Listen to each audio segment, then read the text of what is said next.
नमस्कार सर्वांना. सावळ्याची जणू सावली या मालिकेच्या लेटेस्ट प्रोमोमध्ये असं पाहायला मिळतं की सारंगला सावलीची माफी मागायची असते, कारण त्याला समजलेलं असतं की सावलीची काही चूक नाही आणि तिच्यावर देखील अन्याय झाला आहे. आपल्या मेंदळे कुटुंबामध्ये देखील तिला चांगली वागणूक मिळाली नाही आणि सर्व मेंदळे कुटुंबाने देखील सावलीची माफी मागावी अशी सारंगची इच्छा असते.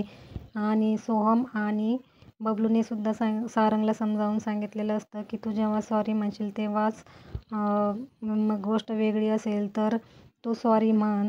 आणि त्यासाठी सारंग तिथे गेलेला असतो. रात्रीसुद्धा सारंग सावलीचे पाय दुखत असताना तिच्याकडे जातो आणि तिला क्रीम देतो, परंतु तो तेव्हा देखील तिला सॉरी म्हणता येत नाही त्याला. आणि मग सकाळी तो किचनमध्ये सावली काम करत असते तेव्हा तिथे जातो.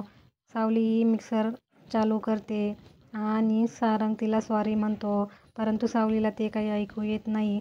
मग सावली मिक्सर बंद करते आणि पुन्हा म्हणते की सारंग सर, तुम्ही काय म्हणाला? मला काही समजलंच नाही, आता बोला. तर सारंगला मात्र मग काय बोलावं ते समजत नाही. त्याला वाटतं की सावलीने समजून घ्यावं, परंतु सावलीने काही ऐकलेलंच नसतं. त्यामुळे ती सारंगला म्हणते की सॉरी, मला काही ऐकायलाच आलं नाही.